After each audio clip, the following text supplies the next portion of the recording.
मनमाड शहरातील प्रभाग क्रमांक 11 मध्ये राडा झाला। भाजप आणि शिवसेनेच्या कार्यकर्त्यांमध्ये हा राडा झालाय। दोन्ही गटांमध्ये कार्यकर्त्यांनी एकमेकांना मारहाण केली। अचानक घडलेल्या या घटनेमुळे मतदानासाठी आलेल्या मतदारांमध्ये पळापळ झाली।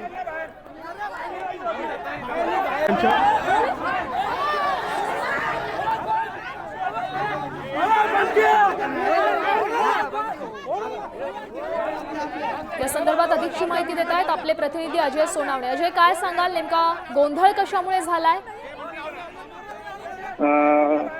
संध्याकाळी आता मतदानासाठी अवघा 1 तास शिल्लक असताना त्या मतदान केंद्रावरती काही महिला जे त्या आतमध्ये बसून बोगस मतदान करून घेत असा आरोप होत होता। त्यामुळे बीजेपीच्या ज्या उमेदवार आहेत त्यांच्या घरच्या नातेवाईकांनी त्याला आक्षेप घेतला आणि तिथे थोडासा बाचाबाची झाली आणि त्यानंतर दोघीकडचे गट जे होते ते त्या ठिकाणी समोरासमोर आले आणि एका महिलेला हात उचलण्याचा प्रयत्न केला। त्यामुळे चिडलेल्या दुसऱ्या गटाच्या लोकांनी त्या माणसाला मारलं आणि तिथून हा सगळा वाद निर्माण झाला।